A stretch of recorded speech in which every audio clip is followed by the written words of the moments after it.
J'ai ici un petit exercice de maths pour l'effort en thème. Hein. Dans mes études sur l'école, je passe très vite, mais le calcul est simple. Suivez bien, attention. Lorsque je vais dans les écoles, je trouve 6 motivations différentes chez les élèves.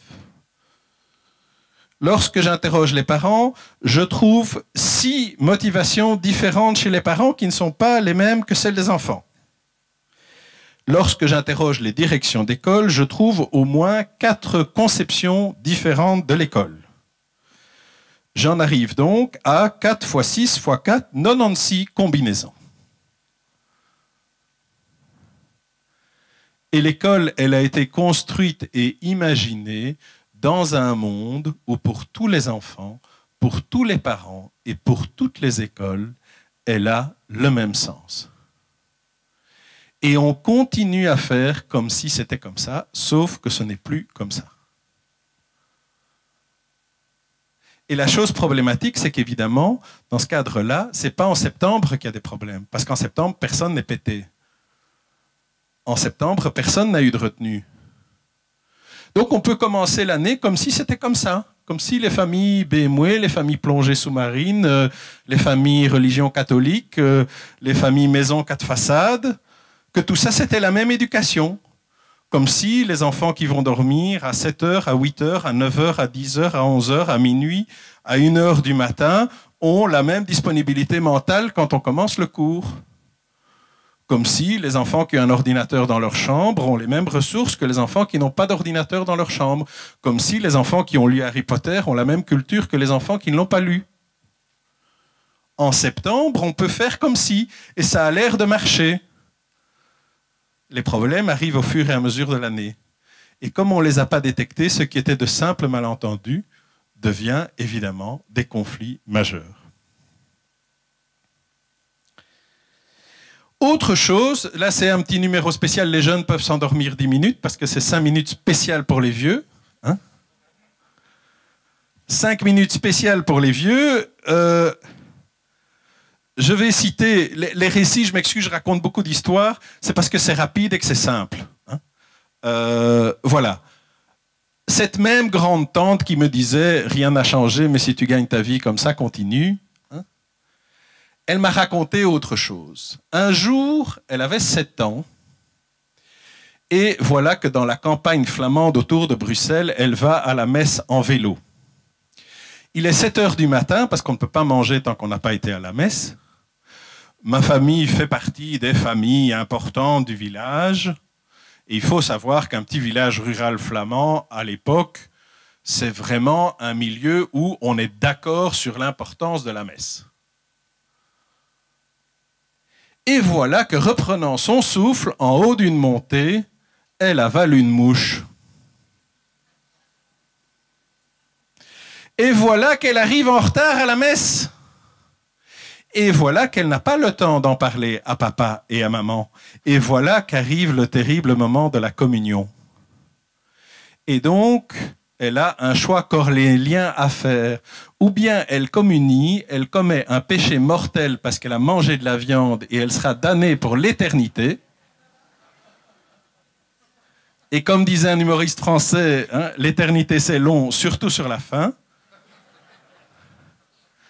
Ou bien elle ne communie pas et la famille Heymans sera la honte et la risée du village pendant toute la semaine et elle sera punie par ses parents parce qu'elle a sali la réputation de la famille. Finalement, la pression sociale l'emporte, elle communie, elle me dit pendant des semaines, j'en ai fait des cauchemars. Donc il faut vous imaginer que nous avons grandi, je dis nous, les vieux, hein, nous avons grandi dans un monde où tout a du sens. Même avaler une mouche peut vous damner pour l'éternité. Regardez ce que les gens entre 15 et 25 ans, 10 et 25 ans ont vécu ces 10 dernières années. Vous allez vous rendre compte que l'essentiel de ce qui s'est passé n'a pas de sens. Les héros d'aujourd'hui sont les salopards de demain et redeviendront les héros d'après-demain. Chez nous, en Belgique, ça s'appelle la Banque Fortis. Hein? le placement du bon père de famille sans risque, la valeur sûre de 30 € à 50 cents. Je peux vous dire qu'il y a un certain nombre de personnes plus âgées qui ont fait des stages de jeunesse. Hein, parce qu'il y a beaucoup de choses qui ont perdu leur sens quand toute votre pension est partie. Parce que vous pensiez que c'était sûr. Vous voyez? Beaucoup de choses ont perdu leur sens. Et donc, une des choses qui est le plus difficile à comprendre pour les gens de plus de 50 ans, c'est que quand on a moins de 30 ans, on vit sans même s'en rendre compte dans un univers où une série de choses se passent et n'ont pas de sens. Et du coup, un certain nombre de jeunes n'ont pas de motivation. Ce n'est pas qu'ils sont contre, c'est simplement qu'il n'y a pas de carburant. Ça ne démarre pas. Ils ne sont pas pour, ils ne sont pas contre, ils sont tout simplement neutres. Je trouve toujours extraordinaire quand des jeunes mettent le feu à une voiture en banlieue, avant que l'incendie soit éteint, il y a 4 ou 5 de mes collègues qui sont là et qui disent « Ces jeunes, en incendiant cette voiture, ont adressé un message à la société que nous allons décoder pour vous. » Moi, je suis persuadé que 9 fois sur 10, il n'y a pas de message. Il y a juste une voiture qui brûle. Notre grand ami Freud, pour ceux qui connaissent, a eu cette phrase extraordinaire. Un cigare est parfois simplement un cigare. Il y a des choses qui n'ont pas de sens. C'est difficile quand on a grandi avec le fait qu'une mouche peut vous damner pour l'éternité, mais c'est comme ça. Et donc, il se peut très bien qu'un certain nombre de jeunes élèves arrivent à l'école et tout simplement, c'est absurde. C'est comme si on les plongeait dans un rite papou ou dans une cérémonie, c'est pas dans une langue qu'ils connaissent pas. Ça n'a tout simplement pas de sens. Ils ne savent pas à quoi ça sert, ils ne savent pas comment ça fonctionne.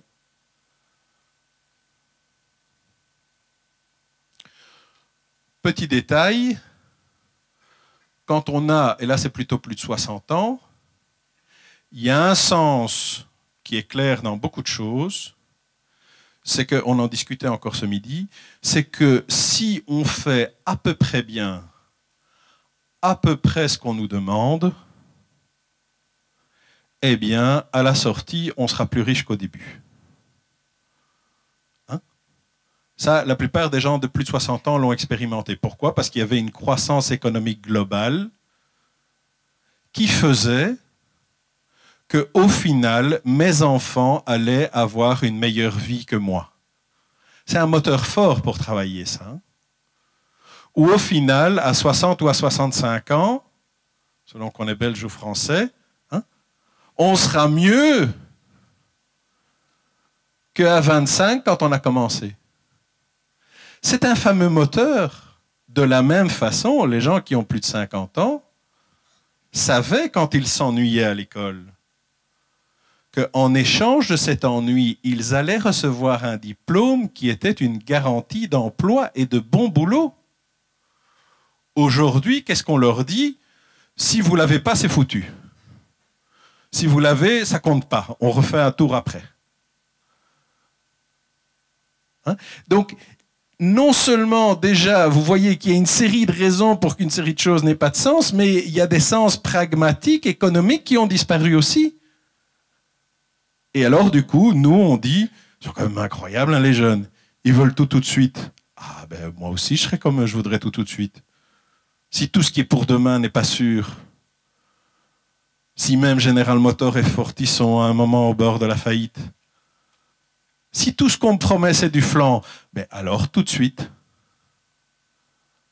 Vous voyez, il n'y a plus cette espèce de rattrapage. Et donc, ils sont beaucoup plus. Ce qui est paradoxal, c'est qu'ils sont beaucoup plus exigeants sur le sens. Puisqu'il n'y aura pas un sens à long terme, alors au moins que c'est un sens à court terme. Et il se fait que les technologies de l'information sont venues fortement renforcer ça. Quand moi j'étais petit, on a essayé de m'apprendre à jouer aux échecs. Hein? Ça n'a pas vraiment réussi. Mais en gros, ce qu'on m'a dit, et c'était la même chose pour le bridge, mais ça n'a pas réussi non plus, en gros, ce qu'on m'a dit, écoute, tu vas te faire chier très longtemps pour apprendre un maximum de règles et de stratégies, mais après, qu'est-ce que tu vas t'amuser? Apprends les règles et jouer, c'est appliquer les règles que tu as apprises. Quand vous achetez un jeu vidéo, il n'y a pas de règles. Le jeu, c'est de découvrir les règles. Une fois que vous connaissez les règles, que vous savez comment arriver au niveau 7, vous revendez le jeu dans une brocante parce qu'il n'a plus d'intérêt. Parce que le jeu, c'est justement de découvrir les règles du jeu. L'avantage, c'est que dès que la première seconde, c'est intéressant. Même apprendre les règles est intéressant. Voyez? Donc, nos amis professeurs, ils ont un fameux challenge parce qu'être aussi passionnant que Nintendo, c'est pas facile. Que dès la première minute d'apprentissage des règles, ce soit intéressant. Parce que l'école, elle est basée sur un schéma. Tu t'ennuies longtemps, tu t'amuses après. Fais d'abord tes devoirs, tu iras jouer après. Mais ce n'est pas possible éventuellement que les devoirs soient un jeu. De quoi tu parles? Fais tes devoirs. Voyez? Voilà, je passe quelques diapositives, c'est ce que je viens de vous dire. Mais alors, la catastrophe là-dedans, c'est que, du coup, comme il y a cette espèce d'incertitude en toile de fond sur le final, et comme la famille est devenue un lieu d'épanouissement, on est arrivé, et c'est un problème des cultures francophones, semble-t-il, davantage que dans d'autres cultures, on est arrivé à une espèce de coupure totale. D'un côté, vous avez le monde de la famille, des loisirs, du plaisir, de l'épanouissement et du soutien. Et de l'autre côté, vous avez le monde de l'économie, de l'argent, de la performance, de l'exploitation, des choses pénibles. Et la vie est coupée en deux. Un certain nombre de familles disent « Nous, notre rôle, c'est de soutenir notre enfant, pas de le punir. » Et un certain nombre d'entreprises disent « Entre nous et nos salariés, c'est juste une question d'argent. Tant qu'il nous rapporte, il reste. Quand il ne nous rapporte plus, c'est dehors. » Oui. Et on a coupé la réalité en deux. Ce que l'école prépare d'ailleurs de façon remarquable, en classant bien les deux types de matières. Puisque, avec 5 enfants, je peux vous dire que j'ai fait un certain nombre de réunions de parents. Hein? Je n'ai jamais entendu un professeur de dessin dire « Votre enfant est perfectionniste, il en veut, il est brillant, il est ambitieux, il a du talent, qu'il vienne en dessin. » Le dessin, c'est une école de rigueur. Les grands peintres ont brûlé leurs esquisses. Le dessin, c'est la section la plus difficile. Jamais entendu ça. Et je n'ai jamais entendu un professeur de maths dire « Vous savez, les mathématiques, c'est un jeu intellectuel. Votre fils aime jouer. Vous savez, les mathématiques, c'est une forme de poésie, au fond. C'est une façon de chercher un ordre caché dans l'univers. Les grands mathématiciens ont tous fini philosophes, ou commencé philosophes. Votre fils est un peu rêveur, il aime contempler, il est curieux, il cherche les secrets, qu'il vienne en maths. »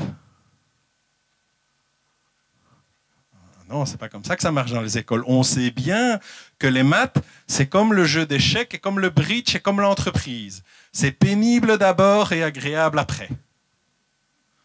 Et on sait bien que le dessin, c'est comme les jeux vidéo, la musique, les vêtements et les copains, c'est gai tout de suite, mais ça ne rapporte pas d'argent.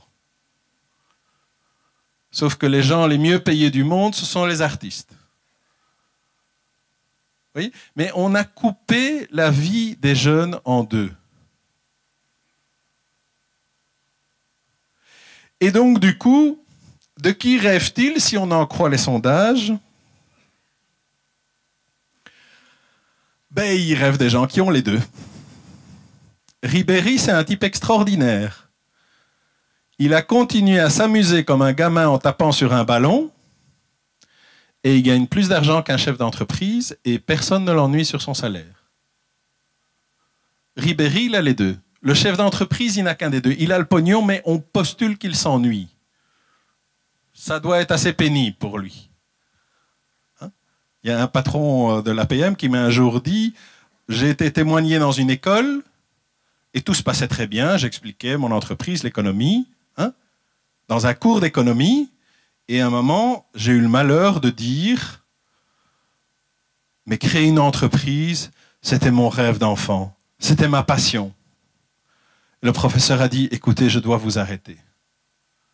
On sait bien que vous êtes chef d'entreprise et que votre avis est biaisé, mais je ne peux quand même pas vous laisser raconter n'importe quoi. »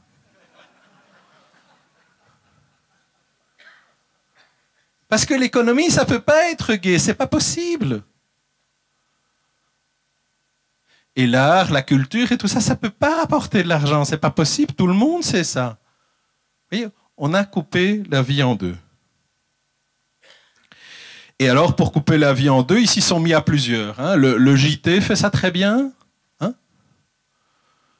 S'il y a bien une chose qui explique aux jeunes que dans l'entreprise, il est juste question d'argent, c'est le JT.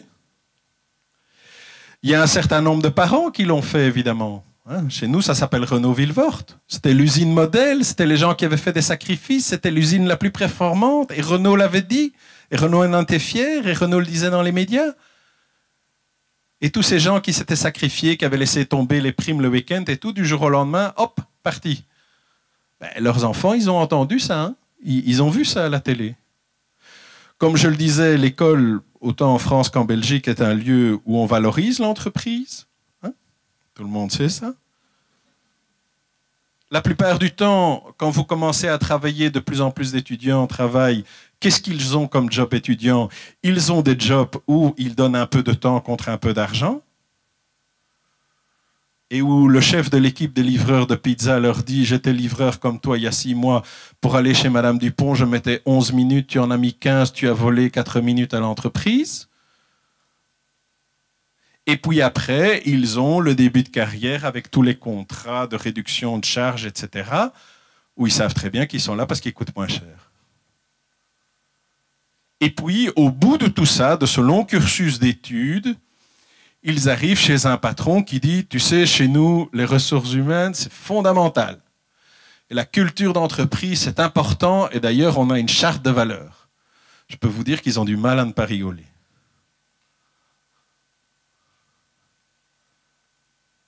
Alors, est-ce que c'est faux que certaines entreprises ont des valeurs? Non, bien sûr. Est-ce que vraiment tout le monde s'ennuie au travail? Non, bien sûr. Donc c'est un problème de perception. Dans la réalité, il y a des tas de sociétés qui fonctionnent extrêmement bien et dont le moteur, ce sont des jeunes. Mais le problème, c'est d'imaginer la barrière mentale qu'il faut lever. Parce que ça fait 25 ans qu'on leur dit « Allez travailler, ça, c'est juste pour l'argent. » Et donc là, on a tous, en tant qu'adultes, vraiment une mission fondamentale. Hein. Moi, quand j'interroge des patrons d'entreprise, ils me disent souvent « J'ai découvert que le type là, qui, chez moi, arrive toujours un peu en retard, mais pas trop, part toujours un peu avant l'heure, mais pas trop, qui me donne l'impression d'un peu dormir à certains moments, ce type dont je me disais « Je ne vais jamais rien en tirer », j'ai découvert que ce type est président d'un club de foot, qu'il attire des sponsors, qu'il sélectionne un entraîneur, qu'il gère des budgets, qu'il remplit son stade. Mais pourquoi est-ce que toutes ces compétences, il ne les utilise pas dans l'entreprise? Mais parce qu'il est persuadé que l'entreprise n'en a pas besoin, que l'entreprise s'en fiche. Il y a un patron, c'est une espèce de discounter dans le secteur d'Arty, ça s'appelle MediaMarkt, je ne pense pas qu'ils sont en France.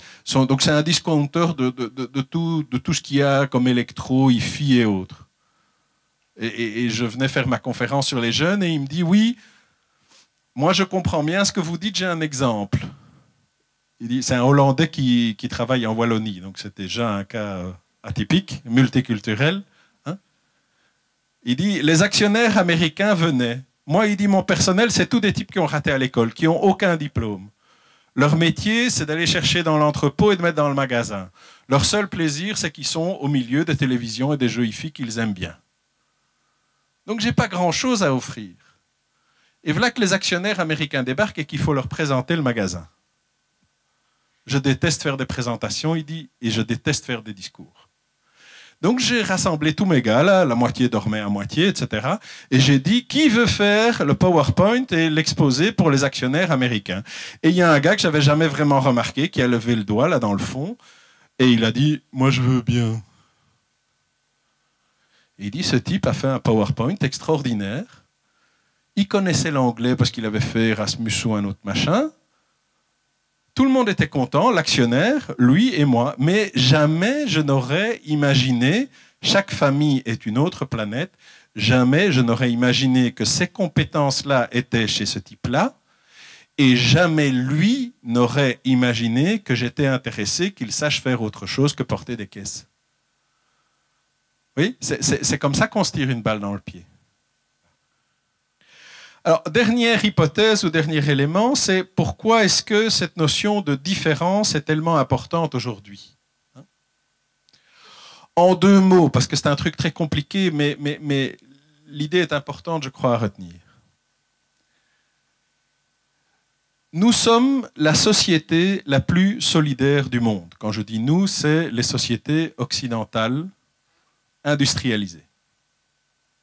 Si demain, ce que je ne vous souhaite pas, vous devez passer 3 mois à l'hôpital et que vous êtes un musulman fanatique, les catholiques fanatiques, les laïcs fanatiques, les bouddhistes fanatiques payent pour vous. Si vous êtes d'extrême droite, les gens d'extrême gauche payent pour vous. Si vous êtes d'extrême gauche, les gens d'extrême droite payent pour vous. Nous sommes la société la plus solidaire au monde. Les sociologues appellent ça des systèmes experts. On a créé des systèmes de sécurité et de solidarité qui sont obligatoires. Vous n'avez pas le choix, c'est la loi. Et d'ailleurs, vous ne voyez même pas l'argent parce que votre patron le met directement dans la caisse de la sécurité sociale, donc ça ne passe même pas par votre compte. De la même façon, si vous voyagez à l'étranger, vous n'avez pas besoin d'avoir des amis. Parce que vous avez des distributeurs de billets dans les murs et une carte de crédit. De la même façon, si vous avez un accident de voiture, vous n'avez pas besoin d'avoir dans votre famille un bon mécanicien avec une grosse voiture qui vient vous chercher parce que vous avez une assurance assistance. Ce qui veut dire, pour le dire très platement et de façon très courte, que vous pouvez dire merde à tout le monde. Ce qui est une nouveauté. À nouveau, je vais être très caricatural, mais il y a 100 ans, il y a 150 ans, si vous disiez merde à votre père, ben vous étiez à la rue et vous pouviez crever de faim. Si vous disiez merde à votre voisin, ben le jour où votre grange brûlait, il n'y avait personne pour vous aider. Donc, classiquement, dans la plupart des sociétés du monde, la solidarité s'organise à partir de gens qui croient la même chose. On vante toujours beaucoup la solidarité des sociétés traditionnelles. C'est vrai, c'est quelque chose de merveilleux, mais il faut bien voir que cette solidarité dans les sociétés traditionnelles, elle s'arrête au clan, à la tribu, au village. Elle ne va pas au-delà. On aide et on est solidaire les gens qui sont comme nous, pas les autres. Aujourd'hui, au travers de la sécurité sociale, vous aidez les gens qui ne pensent pas comme vous. Vous aidez même les fraudeurs. Mais du coup, l'impact que ça a, c'est que vous êtes beaucoup plus libre, c'est-à-dire que vos relations, au lieu d'être socialement instituées, vous les choisissez. Donc, dans la vie sociale, vous avez beaucoup plus de relations électives et moins de relations obligées. Mais du coup, tout change. Prenez par exemple la confiance. Dans les sociétés traditionnelles, vous pouvez faire confiance à votre voisin. Parce que vous êtes du même clan. Donc la confiance est le point de départ. Mais si vous choisissez quelqu'un que vous ne connaissez pas, et que vous vous dites, ce gars-là, il a une bonne tête, j'aimerais bien qu'il soit mon ami. La confiance est le point d'arrivée. Après 10 ans de confidence et de petits coups de main, vous pouvez dire, ce gars-là, je peux lui faire confiance. Donc au lieu que la confiance soit au début, elle est arrivée. Beaucoup de patrons qui engagent des jeunes se disent, mais ces jeunes, ils ne sont absolument pas loyaux. Eh bien non, ils ne sont pas loyaux. Parce que si ça ne leur plaît pas, ils vont voir ailleurs. Et si avant de trouver ailleurs, ils ne trouvent pas, ben, il y a la sécurité sociale et il y a le chômage. Donc on n'est plus liés, on n'est plus attachés comme avant. Et ça change radicalement parce que si vous mettez ensemble le fait qu'il faut s'épanouir, le fait que les parents ne sont pas des modèles, le fait que vous êtes libre de choisir, et une série d'autres éléments dont j'ai parlé, comme la transmission horizontale et tout ça, ça vous fait quand même beaucoup d'éléments pour être individualiste, c'est-à-dire pour choisir la vie que vous voulez avoir. Alors, individualiste ne veut pas dire égoïste.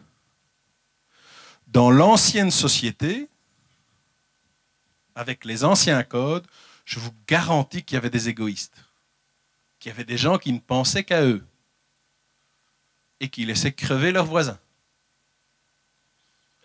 Et je vous garantis que dans l'individualisme moderne, il y a des gens hyper altruistes. Qu'un jeune qui dit « moi, mon trip, c'est de devenir médecin pour aller chez Médecins du Monde et de risquer ma vie pour 3 pièces de monnaie quelque part en Somalie, ou au Darfour », eh bien, il est altruiste. Mais il est profondément individualiste. Personne d'autre ne lui a dit qu'il devait être médecin. Et son père était cordonnier. Vous voyez ? Donc, c'est très différent. L'individualisme sociologique, c'est chacun choisit sa propre loi. L'individualisme ou l'égoïsme moral, c'est je pense qu'à moi. C'est pas du tout la même chose. Et les médias induisent beaucoup en erreur parce qu'ils confondent beaucoup les deux. Vous pouvez venir d'une famille d'égoïstes et choisir d'être bénévole. Sociologiquement, vous êtes individualiste. Vous avez choisi des règles qui ne sont pas celles de vos parents. Mais moralement, vous êtes altruiste. Vous pouvez être fils de notaire et devenir fils de notaire et devenir notaire et garder tout le pognon pour vous et arnaquer vos frères et sœurs dans la succession. Sociologiquement, vous n'êtes pas individualiste. Vous restez dans les normes de votre famille. Mais moralement, vous êtes profondément égoïste. Oui, ça c'est une des reformulations importantes. Et donc, le gros danger aujourd'hui, dans ce contexte, c'est que puisque chacun choisit sa loi, le respect est devenu une valeur dangereuse. Parce que ce qui est naturel dans une société individualiste, c'est de respecter la différence. Puisqu'évidemment, si moi je veux être comme je veux, il est assez naturel que je dise à l'autre, ben, tu peux aussi être comme tu veux. Donc, respecter est le pas naturel. Par contre, ce qui devient très très difficile, c'est d'accepter que l'autre ait quelque chose à me dire. Et donc, vous vous souvenez de ce qui me fait me lever le matin, c'est les normes collectives. Hein?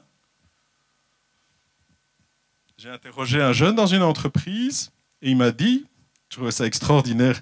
Moi, je n'ai pas besoin d'inventer les histoires. Dans les interviews, il y a chaque fois des aventures extraordinaires. Il me dit, mais vous savez, il y a quand même une chose que je ne comprends pas. Je dis, ben, expliquez-moi. Pourquoi est-ce que le patron, il m'ennuie tellement sur mes piercings? Il était couvert de piercings. Je dis, ben, je ne sais pas. Je dis, par définition, quand vous êtes l'intervieweur, vous ne savez pas. Je dis, je ne sais pas. Et alors ce jeune me dit très gentiment, moi, il dit, je ne lui fais quand même aucune remarque sur sa cravate. Hein.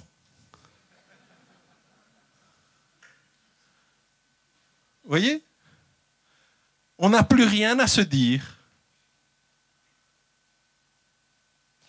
Et donc, la difficulté du monde d'aujourd'hui, c'est qu'on est à l'envers du monde d'hier. Pas sur les valeurs, ce sont les mêmes valeurs. Et on a tous envie d'être épanouis. Hein? Et comme le disait une maman, c'est pas juste qu'il n'y ait pas de garderie le mercredi après-midi aux écoles, parce que comme je suis obligé de conduire mon fils au tennis, je n'ai pas la possibilité d'aller au yoga. Parce que moi aussi, je voudrais m'épanouir. Pourquoi c'est réservé aux moins de 18 ans? Il n'y a pas de raison, vous voyez? Mais donc, une série de choses fonctionnent à l'envers. Hein? Les processus de transmission et d'appropriation des valeurs ont beaucoup plus changé que les valeurs elles-mêmes. Hein? Deuxième chose, hein? On l'a vu, on est au-delà du malentendu. Il y a quelque chose à faire. Hein? On a coupé la vie des jeunes en deux et il est temps qu'on arrête. Il est temps qu'on arrête de leur dire, écoute, quand tu es à l'école, ne te pose pas de questions, ça t'ennuie, mais c'est pour plus tard. Et quand tu vois tes amis, j'ai rien à dire, tu fais ce que tu veux. Les deux positions sont mauvaises. Les jeunes ont aujourd'hui beaucoup trop de liberté dans leurs loisirs, c'est ma conviction, et beaucoup trop peu de liberté à l'école. Et une des raisons pour lesquelles ils veulent tellement de liberté dans leurs loisirs, c'est qu'on ne leur laisse aucune pour les choses importantes. J'avais écrit un petit portrait d'un enfant roi. Vous voyez, Martin, 8 ans, enfant roi. Martin est un enfant roi. Il a une Nintendo, il a une console de jeu, il a plein de Playmobil. Il mange ce qu'il veut, il s'habille comme il veut, il se lève quand il veut, le week-end en tous les cas. Il va dormir quand il veut, il a un ordinateur dans sa chambre. Quand ses parents lui disent quelque chose qui ne lui plaît pas, Martin crie sur ses parents. Martin culpabilise ses parents. Martin est un enfant roi. Martin, qui a 8 ans, se lève à 6 heures du matin parce que ses parents ont décidé d'aller habiter à la campagne. Il mange ses céréales, mais ce sont ses céréales préférées, dans la voiture. Il reste à l'école jusqu'à 18 heures. Il vit avec son papa. Non, avec sa maman, Martin. C'est son copain Théo qui vit avec son papa. Martin, il vit avec son papa, avec sa maman, et il vit avec son beau-père, qu'il n'a pas choisi. Martin, il va de temps en temps à la messe avec ses grands-parents. Ça énerve beaucoup son beau-père qui est laïque, mais la nouvelle copine de son père qui est musulmane trouve ça très chouette. Martin, il a déjà perdu 2 fois tous ses copains. Une fois parce que son père a changé de travail et qu'il a changé de ville, une autre fois quand ses parents se sont séparés. Martin est un enfant roi. Oui, ce qu'on appelle les enfants rois, c'est souvent des enfants qui ont une liberté totale pour tout ce qui n'est pas important. Leurs jeux, leurs loisirs, leurs vêtements, leur alimentation, leurs amis. Mais dès qu'il s'agit de choses importantes, avec qui ils vont vivre, où ils vont vivre, est-ce qu'ils ont la continuité des relations avec leurs amis? Là, ils n'ont strictement rien à dire. Et ça, je crois que vraiment, c'est quelque chose qu'il faut qu'on arrête d'une manière ou d'une autre. Parce que sinon, il n'y aura jamais réconciliation entre les jeunes et l'entreprise, parce que l'entreprise sera toujours du mauvais côté. Ce n'est pas votre président qui a inventé le service minimum. Hein? Ce sont les jeunes. Hein? C'est un jeune Belge qui a inventé le service minimum. Il m'a dit, vous savez, je sais que tant qu'on a moins de 9 jours d'absence non justifiée, il ne se passe rien. Alors moi, je ne dépasse pas 6 ou 7. Comme ça, j'ai une marge. Et j'étais assez fasciné que ce jeune de 16 ans connaisse ça. Et je dis, il y a d'autres choses que tu connais comme ça. Il dit, oui. Je sais que pour l'homologation de mon diplôme, j'ai droit à 20% de photocopie dans mes notes. Mais s'il y a plus, il y a un soupçon que je n'ai pas vraiment assisté au cours. Donc, je me limite à 15%. Comme ça, j'ai une marge si je suis malade ou quoi. Je dis, il y a encore d'autres choses. Oui, je sais qu'il faut 60%, donc je vise 65%. Vous voyez? Mais pour les écoles, pour l'entreprise, c'est pire qu'un chahuteur. Hein? Ce sont des gens qui ont calculé que s'ils arrivent 10 minutes en retard, comme ils sont difficiles à remplacer, on ne va pas les remplacer. Et qu'au fond, s'ils arnaquent de 10 minutes le matin, de 10 minutes le soir, ça fait 20 minutes par jour et ils ont calculé sur 20 ans de carrière combien ils récupéraient de leur précieux temps. Mais ces gens-là, ils se piègent eux-mêmes et ils piègent l'entreprise, évidemment. Donc il faut absolument cesser cette coupure. Sinon, le malentendu et la déprime des jeunes Français, elle ne va pas s'arrêter. Alors, qu'est-ce qu'il faut retenir maintenant? Première chose, c'est que les 4 piliers du socle commun ont disparu. Hein? Avant, on était automatiquement motivé. Pourquoi? Parce que demain, on allait être plus riche qu'aujourd'hui. Aujourd'hui, il y a 77% des Français, toutes générations confondues, qui pensent que la vie des jeunes d'aujourd'hui sera plus dure que la vie des jeunes d'avant. Hein? Donc aujourd'hui, ça va aller plus mal. Si vos parents allaient à l'île Maurice, vous irez qu'à Saint-Tropez. C'est dans l'autre sens maintenant. Si vos parents avaient un moteur 2 litres, vous n'aurez qu'un 1600. C'est dans ce sens-là que ça va. Vos parents avaient une villa 4 façades, vous n'en aurez plus que 3. Hein? Donc le sens à long terme, que ce soit le sens religieux ou économique, a disparu. Les représentations communes, qu'est-ce que c'est qu'une famille? Qu'est-ce que c'est qu'une école? Qu'est-ce que c'est qu'une entreprise? Qu'est-ce que c'est qu'un groupe? Qu'est-ce que c'est qu'un chef? Ont disparu. Les valeurs communes, le devoir, le sacrifice. J'ai visité les plages de Normandie pendant les vacances de Pâques, très impressionnant. Le mot qui revient le plus, c'est le mot sacrifice et devoir. C'est fini ça, on ne va plus se sacrifier. Est-ce que ça veut dire qu'on ne va plus être généreux? Non, on va être généreux, mais pas sous forme de sacrifice. Et alors, toutes les petites règles de la vie sociale, ça c'est le plus énervant, sont définies par chacun autrement. Comme me le disait un jeune que j'avais engagé, qui était souvent en retard, il me dit « Oui, mais un quart d'heure en retard, c'est pas en retard. Hein ?» Je dis « Tu veux me dire que quand tu es une demi-heure en retard, tu n'es qu'un quart d'heure en retard ?» Et il me regarde d'un air étonné, il dit « Ben oui, évidemment. »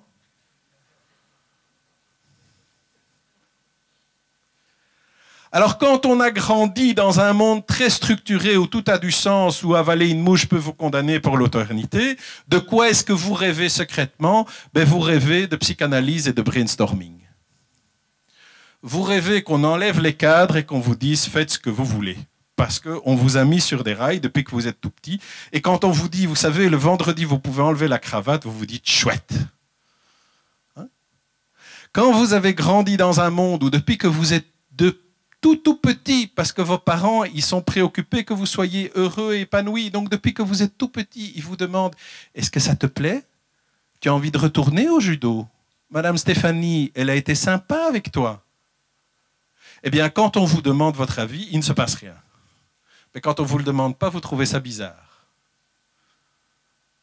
Mais vous avez besoin exactement du contraire. Vous avez besoin qu'on vous mette un cadre. Pas la discipline militaire, mais que quelqu'un mette des règles, que ça tienne un peu ensemble.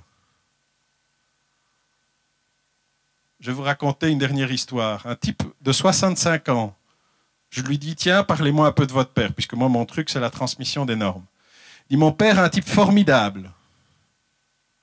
Je dis, vous pouvez m'expliquer? Un roc, des valeurs claires, le support de la famille, tout tenait sur lui.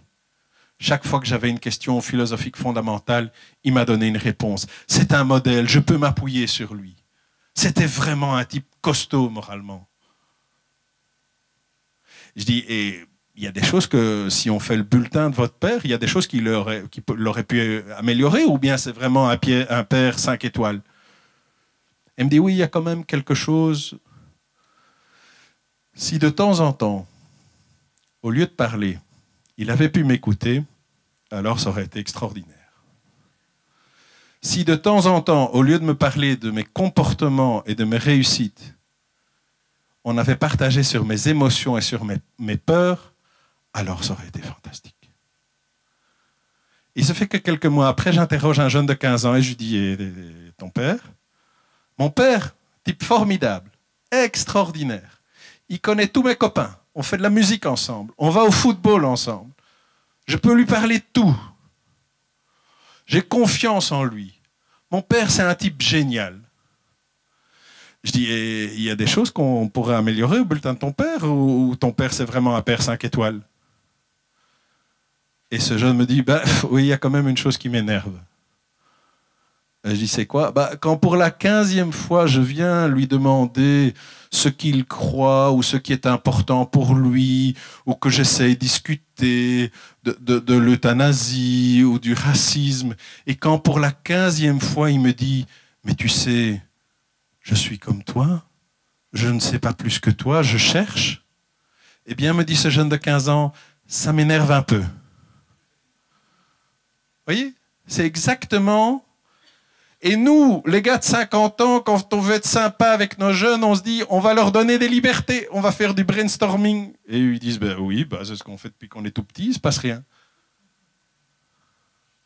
Mais on est très étonné dès qu'une entreprise dit, écoutez, on vous attend là-dessus. Hein. Il y a un patron qui m'a dit, voilà, les gens remplissent des périodes horaires. Hein, et un jour, je leur ai dit, pour la recherche et développement, c'est tout le monde. Et c'est 2 heures par semaine. Pas 3, pas 1, 2 heures. C'était une société de services informatiques, moyenne d'âge 30 ans. Et tous les types ont dit, oui, mais on fait de la recherche et développement sur quoi? Vous êtes des grands, hein? Vous réfléchissez et vous faites sur ce qui vous paraît important. Et ce patron me disait, la culture de mon entreprise a changé. Mais c'est 2 heures. Si vous dites, tout le monde est responsable de la recherche et développement, et en fait, chaque fois qu'il a une bonne idée, je peux vous dire que 10 ans après, vous n'avez rien. Si vous mettez une boîte à suggestions, 10 ans après, vous n'avez rien. Les gens de 60 ans, vous pouvez les envoyer à Katmandou avec un sac à dos. Ils y arriveront. Ils ont la structure en eux, c'est pas grave s'il y a du chaos autour. Beaucoup de gens de 15 ans d'aujourd'hui, ils ont le chaos à l'intérieur. Si vous rajoutez le chaos autour, vous avez chaos fois chaos, vous n'avez rien.